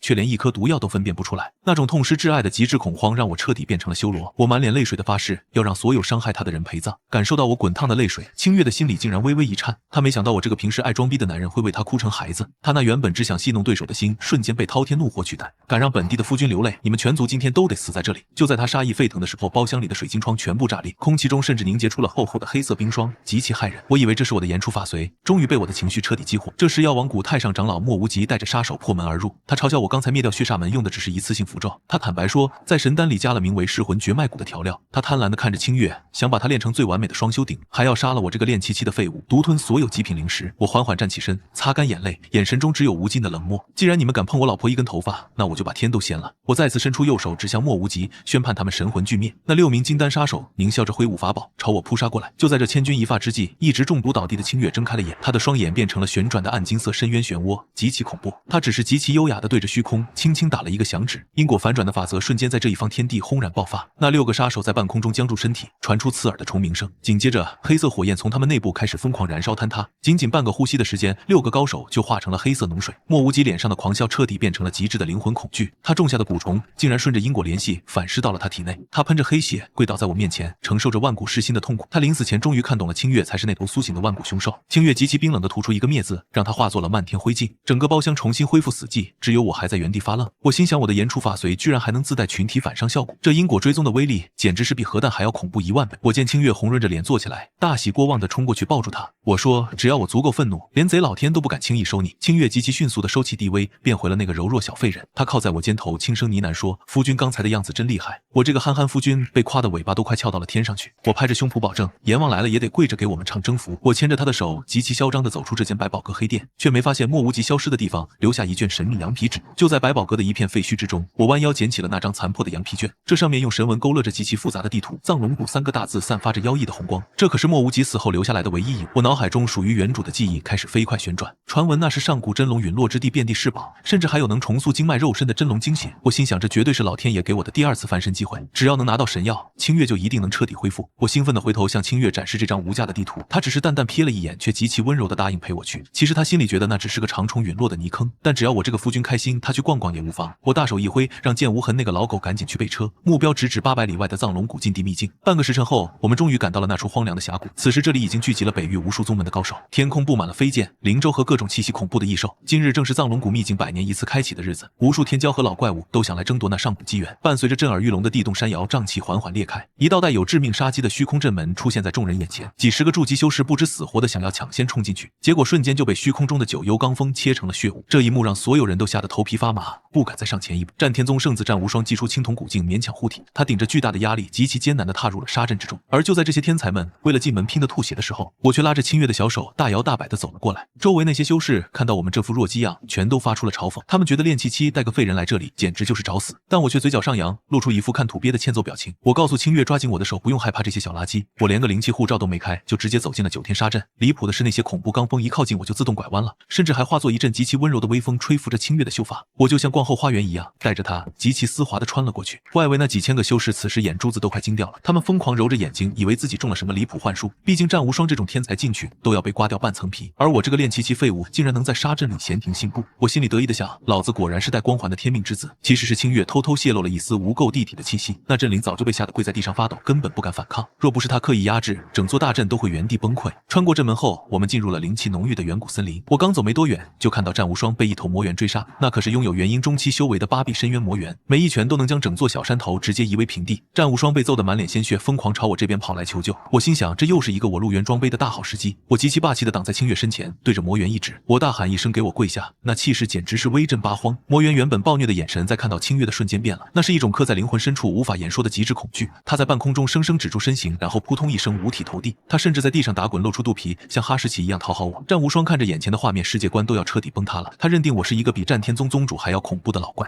我极其不屑地跨过魔猿的肚皮，走向祭坛核心。那颗金灿灿的真龙精血果就在祭坛中央散发神光。可就在我伸手去摘果子的一瞬间，一股邪恶龙威苏醒，那是一条沉睡万年的上古残魂在对我发动冲击。我的大脑瞬间一片空白，感觉灵魂都要被撕碎了。就在这千钧一发之际，清月的伪装彻底撕裂，他反手将我护在身后，眼中爆发暗金色地威。他冷冷地对那条残龙吐出一个跪字，让天地失色。那条即便是面对化神期都不虚的残魂，竟然真的跪了。原本气势汹汹的龙魂，在清月面前卑微到了土里。他像是见到了这辈子最不可名状的恐怖存在。整个秘境都在这一声令下之后陷入了死寂。我呆呆地看着那条像小泥鳅一样缩成一团的龙魂，脑子里还在想，我这一嗓子威力怎么大到这种地步？原来我陆渊已经是言出法随大圆满的境界了吗？清月悄悄收回了那足以镇压万古无上神威，他重新拉住我的衣角，变成那副楚楚可怜的样子。他说：“夫君，你真的太厉害了，连龙魂都被你下跪了。”我嘿嘿一笑，极其得瑟地摘下了那颗真龙精血果。我说过，在这个世界上，只要有我在，谁都动不了你。战无双在远处目睹了全程，已经彻底丧失了思考。他连滚带爬地逃出秘境，发誓再也不惹任何凡人。我拉着清月继续在这像后花园一样的秘境里寻，凡是挡在我们面前的妖兽，通通都学会了磕头。这种满级大佬带我刷副本的感觉简直是太爽了。我甚至开始考虑要不要把这藏龙骨直接搬回家，毕竟我现在的言出法随似乎连搬山填海都不在话下。清月看着我那副尾巴翘上天的样子，也是满脸宠。他决定把这场无敌流的游戏继续陪我玩下去，直到我真正能在这修仙界横着走的那一天为止。此时在藏龙谷外已经聚集了更多的宗门援兵，他们听说秘境里出现了一位言出法随的绝世剑仙，纷纷准备好了厚礼，想要来拜见我这位传说中的大能。但我现在的目标只有带清月去最好的地方疗伤。那道极其沧桑透着无尽怨毒的残魂声音，仿佛跨越万古时空，在祭坛上方轰然炸响。一条千丈庞大燃烧着明火的虚幻真龙从祭坛裂缝中升腾而起，死死锁定了我们。那是货真价实让天地倒悬的化神期威压。我只觉得大脑嗡的一声巨响，陷入了空白，整个人僵在原地，甚至连一根手指都动不了。就在这极其致命的1/1000秒时间里，一直被我护在身后瑟瑟发抖的楚清月，那张绝美苍白的脸庞上敛去了一切伪装，原本清澈的眸子化作极其恐怖的暗金色，深渊漩涡在瞳孔深处仿佛埋葬着诸神。他反手一把将陷入僵直的我拉到了身后，那具柔弱娇躯像太古神山般挡住了威压。他极其冷漠地对着那条真龙吐出一个跪字，没有灵力碰撞，也没有撕裂虚空的绚丽光影，只有超越了这方天地大道的地境法则，像灭世磨盘一样残暴碾压在那真龙头上。那条原本散发滔天凶焰准备吞了我的凶龙，此刻龙眸瞪得滚圆，眼珠子都要被吓得弹飞。他感知到了这是活着的无垢地体的大地，他想不通为什么这低级秘境里会有尊女帝，更想不通自己刚才怎么敢攻击大地的男人。在那连天地都能抹除的神威面前，他太渺小。真龙残魂在极其绝望中发出了凄惨的哀嚎，他那化神期威压简直像是个微不足道的屁。强烈的求生欲让他彻底放弃了真龙的尊严，他疯狂压缩魂体，从千丈瞬间变成1丈长短，最后竟然硬生生把自己缩成一条金色小泥鳅，吧嗒一声极其精准地掉在我脚尖前的地砖上。这条上古真龙极其熟练地盘起身体，开始磕头，还发出像小奶狗一样嘤嘤的声音求放过。我终于从那短暂的精神冲击中回过了神来，我下意识摆出防御姿势，大喊一声大威天龙。结果睁眼看清景象后，我尴尬地卡住了喉咙。祭坛上空空荡荡，根本没有什么恐怖的怪物，只有一条巴掌大的小金蛇在冲着我磕头。身后的清月正捂着胸口，一副被吓坏的模样。他极其配合地飙着演技说：“刚才的风好可怕。”我大脑飞速运转，开始疯狂脑补着离谱剧情。我认定自己灵魂绑定了某种无敌的血脉，一定是我的灵魂自带万古龙皇的至尊命格。那老龙刚才想偷袭我，却被我的防御反弹了。他被我身上散发的王霸之气吓成了幼年体。我极其嚣张地指着脚下那条翻白眼的小龙，这老龙肯定是被我这天命之子给彻底降服了。真龙残魂听到我这不要脸的话，差点气吐血。他心说，要不是大帝盯着本座一口唾沫淹死你。他看到楚清月那充满威胁的眼神，瞬间怂，极其屈辱地流下龙泪，并在我脚背上蹭了蹭。他甚至极其狗腿地学了一声猫叫，讨我欢心。我狂笑着一把捏住那条小金蛇的后颈皮，我拎着它像献宝一样晃到楚清月的面前。这凶兽已经被我的王霸之气变成小泥鳅了，看着金灿灿的，还挺可爱，拿回去给你当宠物，或者哪天饿了，直接把它当成一根辣条嚼了。真龙听到要把自己当辣条，吓得两眼一番装死。楚清月极其温柔地接过那条缩小的真龙残魂，他玉指极其隐秘地下了道禁制，然后柔声夸我，他说夫君真是天下无双，这礼物他非常喜欢。我老脸一红，极其满足地摘下了真龙精血果，没有阵法阻拦，也没有任何妖兽出来敢蹦跶，我就像是在后花园摘苹果一样简单轻松。正当我们准备牵手极其潇洒的原路返回时，祭坛下方爬上来几个浑身是血的凄惨人影，正是战无双带着那群名门天骄终于到了。他们为了闯阵，几乎耗尽了所有保命的底牌。战无双满脸鲜血，想要夺取真龙果恢复荣光，可他看清祭坛上的画面后，直接当场彻底傻眼。我这个练气期废物，竟然毫发无伤地站在高处，而那果子正被我像塞白菜一样随手揣进兜里。他甚至发现女帝手腕上缠着那条真龙残魂，那种化神期的本源气息，绝对不会有任何错。战无双的道心在这一刻发出了粉碎的响声，他拼了命也没见到的机缘被我随便就捡了。他甚至觉得我是隐世真仙下凡来体验生活。我极其嚣张地问他，盯着我看是不是因为我帅？我嘲讽他拼死拼活，不如我随便散个步有运气。战无双气得仰天狂喷鲜血，极其干脆的昏死了。另外几个天才也气得浑身发抖，倒在地上抽搐。我无趣的摇了摇头，觉得这群人太不经打击。我揽住清月的纤腰，带着她嚣张的走出秘境。我心里只想着今晚用这果子治好她的经脉，却不知道这真龙果蕴含的药力极其霸道，凡人吞服如果不配合双修引渡，就会爆体而亡。楚清月坐在马车上看着果子，脸庞羞红了一片。她心说今晚这双修的好戏看来是躲不掉了。这位腹黑女帝已经在想该怎么教我这功法了。清晨我在一片冰天雪地中醒来，感觉自己就像掌控寒冰的神明。看着怀里气色红润不少的清月，我心里那叫一个志得意满。昨晚那场惊心动魄的物理降温，总算是把这上古真龙果的药力给压下去了。我这言出法随的大招简直是越用越顺手，以后要是夏天嫌热，直接喊一嗓子就能治了。我低头看着怀里还在熟睡的清月，她那长长的睫毛在晨光中微微颤动，白皙的皮肤透着一种健康的粉嫩色泽。看来那真龙精血骨确实是这世间罕见的神药。我不禁有些得瑟地摸了摸自己的下巴，心想这修仙界的天骄们拼死拼活也抢不到，结果被我这个练气期凡人给当成果泥喂了老婆。这要是传出去，估计那些老怪得气得当场去世。就在我打算起身去准备早饭的时候，清月缓缓睁开了那双灵动的大眼睛，她眼神中先是闪过一丝不易察觉的狡黠，随后立刻换上了一副迷茫又崇拜的表情。她声音娇弱地问我是不是救了她的命。我极其嚣张地拍着胸脯说是为夫神威无敌。我告诉她昨晚我不仅一言断了真龙的念想，还顺手调动了9天寒气为你强行降温，你现在感觉经脉是不是已经彻底畅通无阻了？清月极其配合地感受了一下体内的气息，她装作惊喜万分地拉住我的衣袖摇晃，直夸我是这诸天万界最厉害的盖世英雄。其实她体内的经脉何止是畅通了而已，那真龙精血不仅修复了她故意留下的损伤，还让她的无垢地体更加圆满进境神速。她现在只需要一个念头就能把整座镇子抹除，但在我面前她依旧是那个手无缚鸡的小娇妻。我看着她那副崇拜的小眼神，心里美得冒泡，直接大手一挥说走，咱们去最好的酒楼吃大餐。可就在我们推开那扇被冰封的房门时，院子外面却传来了一阵极其嘈杂的脚步声，还有那个半步元婴老奴剑无痕的怒喝声。原来是我们昨晚闹出的动静实在太大了，整座别院现在看起来就像个巨大的冰块，在阳光下折射出五颜六色的诡异光芒。这神迹瞬间惊动了小镇的镇守和各路散修，他们认定这里藏着什么不得了的绝世兵器宝物，纷纷带着武器想要闯进来分一杯羹。镇守是个筑基后期的小修士，此时正满脸贪婪，他指着剑无痕大骂让他这个老仆赶紧滚开，说这里出现了异象，必须要上缴给朝廷处理。剑无痕虽然修为高深，但没我的命令不敢乱动，他只能憋着火在那释放出一丝若有若无的剑意。我拉着清月的小手极其嚣张地走出冰屋，看着门口那几十个吵吵闹闹的乌合之众，我心里不仅没有任何害怕，反而觉得想笑。这种送上门来给我装杯的机会简直是太妙了。我故意板起脸冷哼一声说谁在这里大呼小叫。镇守看到我这个只有炼气波动的凡人走出来，他先是一愣，随后爆发出一阵极度鄙夷的狂笑。他嘲讽我这个小白脸竟然还没被冻死在屋里，还威胁我乖乖把屋里的宝贝交出来让我不死。清月躲在我的身后极其委屈地红了眼眶，他小声说夫君这些人好凶啊，我好害怕。听到老婆喊害怕，我体内的中二之魂再次燃尽。我极其轻蔑地看了那个筑基镇守一，我缓缓抬起右手对他指了指天空的方向，我说这天地间的规矩什么时候轮到你来讲？既然你们喜欢冰天雪地，那我就成全你们。我深吸一口气，再次发动我那脑补的言出法随，我大喊一声让这附近方圆百里都给我保持安静，谁要是敢动一下就让他变成万年不化的冰雕。话音刚落，清月在背后极其隐蔽的屈指一弹，一股比昨晚还要恐怖10倍的极寒法则横扫而出，那个正准备破口大骂的镇守瞬间就僵住了，他原本还带着狰狞笑意的脸庞被迅速冰封，紧接着是他身后那几十个张牙舞爪的护卫，在不到1秒钟的时间里，整条街道都安静了。阳光下几十座神态各异的冰雕栩栩如生，连他们手中的兵器都结满了晶莹剔透的冰花。这震撼人心的一幕让远处围观的散修直接吓疯，他们哭爹喊娘的往外跑，说这里住着绝世杀神。我看着这些被我一言定住的冰雕，心里爽爆了。我心想，我这控制寒冰的异能难道是全图挂吗？我转过头极其温柔地安慰清月说别怕了，这些敢惊扰你休息的杂碎已经都被我冻结。清月瞪大美眸看着满地的冰雕，露出崇拜之色，他夸我的法术简直是通天彻地前无古。其实他心里在想，夫君你这吹牛的功夫才无敌，本地出手的速度要是慢点，你就要被口水淹了。我极其骚包地整理了一下衣领，带他走向酒楼。剑无痕像个忠实的老狗一样在前面开路，那些原本想要围攻我们的散修纷纷跪地磕头，甚至有人大喊着路前辈饶命，求神仙收了神通。我在酒楼里点了一桌子零食都买不到的珍馐，还极其阔绰地给那条金色小泥鳅也分了一碗。真龙残魂此时已经被吓得一点脾气都没有了，他极其卑微地卷缩在碗边，小口舔着汤汁。他这辈子最大的梦想就是能离开这两个疯子，一个喜欢疯狂脑补，一个喜欢配合演戏杀人。就在我们享用美食的时候，天边又传来了异动，几道强大的流光正急速朝着这座小镇飞来。原来是天机城的林家和药王谷的援兵到了，他们发现了莫无极等人的命牌碎裂，正在寻仇。为首的是一名元婴初期的药王谷执法长老，他满脸杀气地降落在酒楼门外，让里面的人受死。我正喝着灵酒，听到这话，心里顿时一阵不爽。我重重拍了一下桌子说，怎么老有人打扰我吃饭？我看向清月，问他想不想看为夫表演手撕元婴。清月极其乖巧的点头说：“夫君加油，你是最棒的。”我大步走出酒楼，看着天上那个老家伙冷笑。我说：“老头，你年纪大了，不好好在家等死，跑来这干嘛？要是现在给我跪下磕头认错，我还能留你个全尸。”那元婴长老气得胡子都翘起来了，直接祭出火龙，想要把整个小镇连同酒楼全部付之一炬。我极其淡定地对着那条火龙吹了一口仙气，我心里默念着说：“熄灭吧，你这没用的破烟花！”清月再次在暗中发动了大地级别的虚空绞杀，那条看似威力无穷的火龙瞬间在半空炸裂，火焰化作漫天星光，熄灭的无影无踪，极其滑稽。那元婴长老脸上的狰狞瞬间变成了无尽惊恐，他甚至还没看清我是怎么出手的，一身灵力就散了。我踏空而行，装出一副缩地成寸的无敌姿态，其实是清月用神识拖着我的脚底板在飞。我来到那老者面前，极其轻蔑地拍了拍他的脸，我说过让你跪下，你怎么就是不听话呢？我再次动用言出法随，大喊一声：“全给老子跪下！”伴随着清月那排山倒海般的地境威压落下，原本高高在上的元婴长老直接从半空跌落，他在泥泞的街道上砸出了一个巨大的人字坑，整个人被压得动弹不得，只能发出惊恐的哀嚎。这一刻，酒楼周围的所有修士都彻底看傻了，他们终于意识到我陆渊不是什么吃软饭的，而是一位深不可测、游戏人间的绝世大能。我极其拉风的牵起清月的手，准备离开这里。我说过，这个世界上只要有我在，没人能动你。接下来我们要去天极城最大的拍卖行再逛逛，顺便把那些敢在背后算计我们的宗门都扬了。这种带着满级女帝横扫新手村的感觉太上头，我已经迫不及待想看看下一个送死的又是谁。而清月此时正小脸微红的贴在我的肩膀上，她那颗冰封千年的心已经彻底因为我而融化。哪怕我只是个喜欢吹牛的练气期凡人又如何？只要我愿意护着她，她就能为我镇压整片大陆。这场属于我们两个人的软饭硬吃之旅才刚开始，接下来我要让整个北域都姓陆，才算真的圆满。我回过头看了一眼瑟瑟发抖的真龙残魂，我说：“小泥鳅，看好了，跟着老子是你这辈子的造化，以后等我封神了，封你个看大门的真龙当当。”真龙残魂感激涕零，疯狂点头，生怕我反悔。我们坐上紫铜云豹拉的马车，缓缓驶向远方。夕阳将我们的影子拉得好长，显得神圣而庄严。深夜天极城外的别院里极其幽静，月光洒在青石板上，显得格外凄美动人。经历了那场离谱的绝对零度降温后，满屋子的冰霜早已化作了丝丝缕缕的白气。楚清月原本苍白的容颜现在焕发着光泽，那层用来伪装的肺脉也在我眼皮子底下通了。我躺在摇椅上喝着灵茶，心里那是美的冒泡。老婆病治好了，我还能随时召唤言出法随，这特么才叫穿越者的完美开挂人生啊！就在这时，楚清月极其轻柔地唤了我一声，她那双星辰般的眸子在月光下清澈动人。她咬了咬娇艳欲滴的下唇，说了一个决定。她说现在经脉一通，想重新开始恢复修炼，她不想总是躲在我的羽翼之下受我保护，哪怕只能练些最粗浅的防身术也是好的，将来遇到危险时至少也能替我挡下一击。这番话听得我保护欲和感动瞬间被拉满，我心疼地握住她的手说：“有我在哪，需你挡刀。但既然你想强身健体，为夫自然是100个支持。”我极其豪气地拍着胸脯说：“今晚就在这练，为夫亲自在一旁守着为你保驾护航。”楚清月对我温柔一拜，走向庭院中央的垂柳。她没拿神兵利器，而是随手折下一根柳枝。她站在月光下，深吸一口气，准备开始演戏。本来她想呲出最笨拙的一剑，再假装摔个跤，好让我这个夫君能心疼的过去抱抱她。可那刻在灵魂深处的剑韵却是藏不住的。当她握住那根柳枝时，肩膀本能的舒展开，她的脚步瞬间与这方天地的古老韵律契合，虚空中竟毫无征兆的荡漾开一声剑鸣。装病弱的楚清月在此刻气质发生了翻天巨变，她不再是那个娇妻，而是俯瞰众生的剑仙。手中的柳枝划过一道惊艳完美的银色弧线，没有灵力波动，却让周围空气荡起肉眼涟漪。它宛如一只在月下翩跹起舞的孤傲惊鸿，落叶被剑意卷起，在半空极其诡异的旋转，月光仿佛被它牵引，化作银色薄纱披在身上。这种绝美震撼的感觉简直是倾国倾城。此时一直守在门外的剑无痕惊恐睁眼，他那柄紫电飞剑竟然在剑匣里疯狂震颤，这不是兴奋，而是极其卑微恐惧的臣服。整个小镇上所有的铁器此时都指向了别院，剑无痕吓得冷汗直流，当场跪倒在院门外。他以为是我这位绝世大佬在里面展示剑道，而躺在摇椅上的我此时也已经彻底看呆，手里那杯滚烫的灵茶洒在裤裆上也毫无察觉。在极致的经验过后，我那网纹大脑开始运转，我极其敏锐地捕捉到了一个恐怖的盲点，一个连引气入体都没达到的病弱凡人，怎么可能凭柳枝就极其平滑地切开落叶？这绝对是无需灵力就能杀人的无上剑意。而且他刚才那一瞬间的眼神极其淡漠，那仿佛看天下苍生皆为蝼蚁的帝王之谋，让我顺着脊椎骨直冲天灵盖泛起一股寒意。血煞门的覆灭，还有真龙被吓成泥鳅的怪事，如果这些都不是我觉醒了什么牛逼外挂，而是因为这个恐怖大佬一直就在我身边，我的心脏开始极其剧烈地撞击着胸腔。难道九幽女帝根本没废，修为全是装出来的？想到我这些天在他面前极其嚣张的装杯，还强行给他做推拿，甚至泼冷水降温，我感觉自己是在阎王爷的生死簿上蹦迪，但我还是强行压下内心恐惧，准备试一试。此时楚清月优雅收剑，再次变回柔弱模样。她极其后知后觉地发现刚才有点太招摇，她红着脸问我是不是练得极其笨拙好笑。我没像往常那样浮夸地冲上去抱住她，而是极度深邃地看着她，让她笑容瞬间僵硬。我极其缓慢站起身，一步步走到她面前，我死死锁定了她的眼睛，一字一句地问道：“你刚才切开落叶那一招叫断沧海对吧？那是九幽鹿神剑诀的第3式，我没认错吧？”楚清月的瞳孔在这一刻骤然收缩到了极致。九幽鹿神剑诀可是她身为女帝的独门绝学，这世上绝没有任何人能叫出这一招的名字。她那万年不波的地心此时剧烈震颤起来。其实我哪里懂什么剑法，全靠网文名字瞎编。可看到她这副反应，我知道自己彻底石化了。话了，他真的没废，这一直以来都在把我当猴耍。我心中涌起一种被智商碾压的极致耻辱感。原来闹了半天小丑竟是我自己一个人。我一把捏住他光洁的下巴，强迫他直视我。我问他这样装废人看我装傻是不是很好玩？看着我为了你跟全天下人拼命是不是很逗？我的声音极其沙哑，带着质问也带着心疼。楚清月看着我通红的眼眶，整个人都愣住了。他从未见过这种状态下的我，让他不知所措。他原本可以一掌拍碎我，却在此刻满眼慌乱。夜风吹乱了我们的头发，让气氛压抑到极限。我自嘲一笑，松开手，转过身，不想再看他的脸。我说既然你是无敌女帝，那这些年算我多管闲事。明天一早咱们就桥归桥，路归路，各走一方吧。就在我准备迈步离开这个令我窒息的庭院时，楚清月却突然从身后死死地抱住了我的腰。她哭得梨花带雨，说夫君对不起，我不是故意的。她卑微地哀求我别走，说她真的不能没有我。这一刻，整个北域的天空都因为她的悲伤而变色，雷声轰鸣，大雨毫无征兆地倾盆而下。见无痕在门外吓得肝胆俱裂，差点直接断气。他感受到了一股要毁灭世界的恐怖悲意。我僵硬在原地，感受着背后传来的体温与泪水。原来这位杀伐果断的女帝也有如此脆弱的，但我心里还是憋着一股火，觉得自己被骗惨了。我问她，既然没废，为什么还要让我去冒险？她抽泣着说，只有在这个时候才能看到我的真心。她说她贪恋这种被人毫无保留护着的感觉，3年来只有我把她当成一个普通的女子疼爱，而不是那个高高在上让人敬畏如神的木头。她宁愿自己真的是个废人，能一辈子躲我身后。听着她这些掏心窝子的表白，我心软得一塌糊涂，但我面上还是冷哼一声说，那也不能一直骗我，你知不知道我为了给你降温差点把扇子抡飞？清月扑哧一声笑了出来，紧紧贴在我的背上。她说那是她这辈子见过的最厉害的降温神功。雨水打湿了我们的衣服，却让气氛变得极其温情。我转过身擦干她的眼泪说，下不为例，听到了。她极其乖巧的破涕为笑，对着我重重点头。既然马甲已经掉了，那她也不打算再藏着掖着。她说夫君，既然你喜欢玩这种言出法随的游戏，那本帝以后就专门负责在背后给你当特效师。你想让谁爆炸，我就让他连神魂都找不回来。你想让天际城下雪，我就让整个北域银装素裹。这种夫唱妇随的无敌模式听起来似乎更爽。我捏了捏他那通红的小脸说，这还差不多，明天咱们就去把那个林家和药王谷彻底抄家。既然有这么大的马甲不用，那简直是浪费资源。就这样一个敢吹牛，一个敢兜底的组合正式成型。从此北域多了一个整天叫嚣言出法随的疯子，也多了一个在背后默默为他毁灭世界的女帝。见无痕在门外听着里面的欢笑声，彻底傻眼。他心想，这2个祖宗到底在玩什么高级情趣？不管了，反正抱紧大腿这辈子肯定能成仙。雨过天晴，月光再次洒满了这座安静的别院，而我们的传说才刚刚从这一晚真正拉开序幕。我捏着楚清月的下巴问她是不是九幽女帝，装成废人看我像个傻逼一样演戏，是不是很好玩？我的声音极其沙哑，带着浓烈的自嘲与心痛，每一个字都像是从牙缝里硬生生挤出来的。捏着她下巴的手指因为用力过度而微微泛白，即便心如刀割，但我依然极其本能地控制力道，生怕在这个时候会因为愤怒真的弄疼了她。夜风拂过庭院，吹落了几片枯黄的柳叶，时间在这一秒仿佛彻底凝固在这一处空间。楚清月听到九幽女帝4个字时极其剧烈的震颤，那是她生平第一次体会到名为恐慌的情绪。这种恐慌比道心崩塌还要让她感到彻底绝望。她慌乱地伸出那双原本握剑的冰凉玉手，极其卑微地抓住了我那略显粗糙的手腕。她带上哭腔求我听她解释，说真的没有把我当傻子。那双深不可测的眼里极其罕见地蓄满了泪水。我猛地松开捏着她下巴的手，痛苦地后退半步，自嘲我一个练气期废物的言出法随实在可笑，甚至还在你面前用冷水泼你，甚至用蒲扇降温。一想到前些天的自作聪明，我就觉得自己像个智障。我越说心里越赌气，她骗我也气我自己太蠢。楚清月的心脏仿佛被极其残忍的利刃狠狠绞碎，她不顾一切扑进我怀里，死死地环抱住我的腰。她说我没觉得好玩，求我别走，也别用这种眼神看她。曾经杀伐果断的女帝，此刻哭得像个无助的小女孩，泪水汹涌而出，瞬间浸透了我胸口的衣襟。感受到怀里娇躯的剧烈颤抖，我心里软了一半。我生硬地让她放开我，并把所有话都说明白。她固执地摇头，把脸埋在我的胸口，哽咽哭诉。3年来，她把最好的天才地宝都捧到我面前，可原主那个畜生从来没有正眼看过她一次，还嫌弃她是不懂风情的木头，甚至把她当工具。当初魔族围攻时，她心被伤透了，只想借机求死，假装修为尽失，只是想看看我会怎么抛弃她。只要我把她交出去，她就能彻底太上忘情。听到这剖心泣血的真相，我大脑瞬间嗡嗡作响。原来她根本不是钓鱼，而是在给自己找个死心的理由。浓烈的愧疚感和心痛瞬间淹没了我的所有愤怒。她抬起满是泪痕的脸庞，眼底满是贪婪的深情。她说当我为了她山飞照明，甚至挡下一剑的时候，她那颗死掉的心竟然因为我而重新跳动起来。她贪恋我熬的粥和我背着她时的那点体温，她怕真相揭开后我会变回那个冷漠的人渣，所以她自私的配合我演戏，只是不想失去我。这位无敌女帝卑微祈求我打她骂她，但别不要她。我彻底破防了，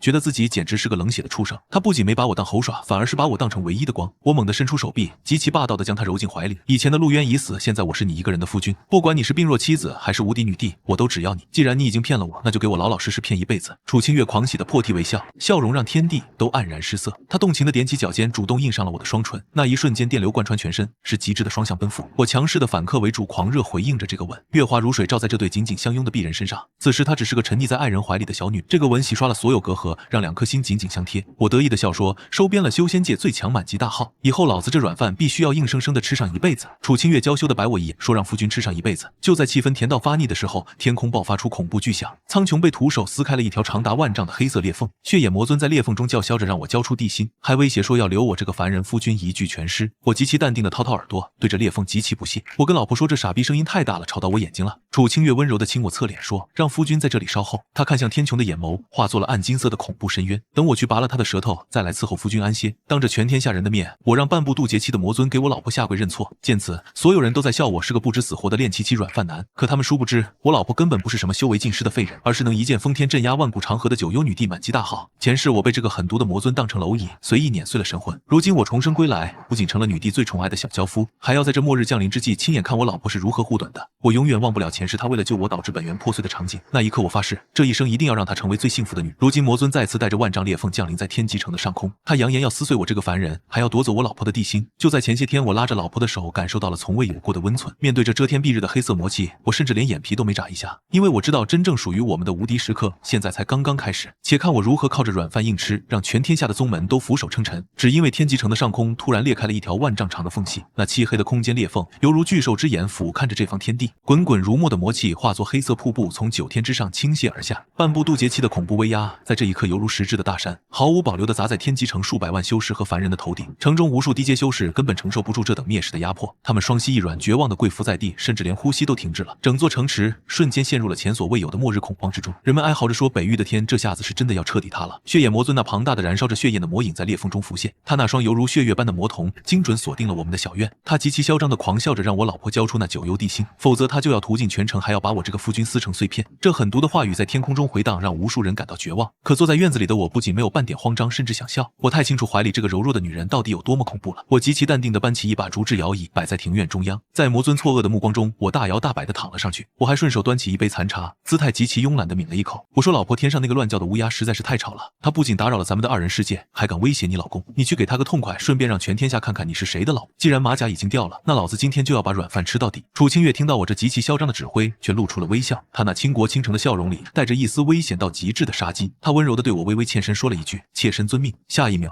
他转过身，面向苍穹的那一瞬间，气质突变，沉睡了3年的无垢地体本源犹如火山般轰然炸裂。天地间突然响起了极其宏大古老的大道梵音，那是这方天地的法则在极其卑微地迎接他们的主人。楚清月抬起玉足，极其随意地向着虚空踏出一步，一朵璀璨的暗金色大道金莲在他的脚下凭空绽放。随着他这一步踏出，身上那件单衣瞬间化作星芒，取而代之的是一件极其霸道华丽的暗赤色地袍，绣着九幽神皇的地袍在狂风中烈烈作响，威严无比。3000青丝肆意飞扬，一顶紫金地冠凝聚在他的头顶。他踏出了第2步，整个人已经凌空来到了城池上方。那一身地境气场让魔尊的威压像残雪遇到烈阳，嗤的一声，那些黑色魔气瞬间土崩瓦解，消失殆尽。城中数百万修士震撼地抬头看着那道无敌的地影，有人尖叫着说，九幽女帝不仅没废，反而变得更强了。这等压塌万古的地威，比3年前全盛时期还要恐。大帝没有抛弃我们，北域的守护神终于彻底归来了。无数修士激动的热泪盈眶，朝着天空疯狂叩首。裂缝中的血眼魔尊此时脸上的狂笑彻底僵硬了，他感受到那种超越天地极限的法则让魔魂颤栗。他惊恐咆哮着问，你怎么可能踏入那无上之境？他终于明白自己今天踢到的不是铁板，而是界王杯。这位不可一世的魔尊极其果断地燃烧了魔血逃命，他转身就朝着那条万丈裂缝的最深处疯狂遁逃。楚清月眼眸中没有任何感情波动，只有纯粹的杀伐。他说，敢扬言撕碎我夫君的人绝不能留下一丝神魂。他缓缓抬起右手，没有祭出法宝，也没有复杂结印，只是并拢食指与中指，极其平缓地向前方一挥。那一招名为断沧海的剑诀在指尖无声无息剥落，极度纯粹耀眼的金色剑光瞬间吞噬了整个北域。遮天蔽日的黑色魔气在剑光面前薄如一张脆纸，时间与空间在这一剑面前都失去了所有的意义。正要逃入魔界大门的血眼魔尊身体诡异地僵住了，他艰难低头看着自己坚不可摧的魔躯多了一条金线，连惨叫都没发出，就炸成了一团绚烂的金色光晕。堂堂魔尊形神俱灭，连轮回的资格都被彻底斩断。那道剑光去势不减，极其霸道地斩在魔界大门上，那扇让修仙界头疼万年的裂缝发出不堪重负的悲鸣，最后被强悍的地境法则硬生生地彻底缝合封死。一剑斩杀魔尊，一剑封锁魔界，当真是霜寒14周。整座天极城陷入了死一般的寂静，落针都可闻。所有人都在这无敌的姿态下失去了说话的能力。楚清月傲立于9天之上，霸气席卷了整个大陆。他那极其清冷霸道的声音传遍了每一个角落。他向整个修仙界宣布，自己九幽女帝已经回来了。这句话让全天下那些想分一杯羹的老祖瞬间胆寒。他的目光缓缓扫过大地，带着让人神魂俱灭的杀意。他问，是谁在这3年里背地里辱骂过他的夫君？是谁在暗中觊觎过他的地宫？都该在此刻清算。他当众立下法旨，向全天下宣告我对他的重要性。他说，我是他此生唯一挚爱，也是地宫的男主人。从今往后，见我就如见女帝，谁若敢对我有一丝不敬，哪怕是掉掉了一根头发也要被屠满门灭九族，还要把神魂贬入冥火，永世不得超生，受尽折磨。伴随着法旨降临，全城数百万修士齐刷刷跪倒，恭迎女帝归来的欢呼声像浪潮一样震动了天地。别院外刚才被吓晕的剑无痕醒来后开始疯狂磕头，他哭喊着说给女帝的男人当车夫是宗门的造化。而我躺在摇椅上喝着茶，极其满意的叹了一口气。我心想着九幽女帝亲自喂到嘴边的软饭确实太香。我看着天空中那个为我一人撑腰的无敌妻子，心里想的却是接下来该去哪座宗门继续吃大餐。这种被满级大佬带飞的感觉简直是爽到了灵魂。从此以后北域只会出现一个最豪横的凡人帝君，这就是我陆渊软饭硬吃的最高境界与封神之路。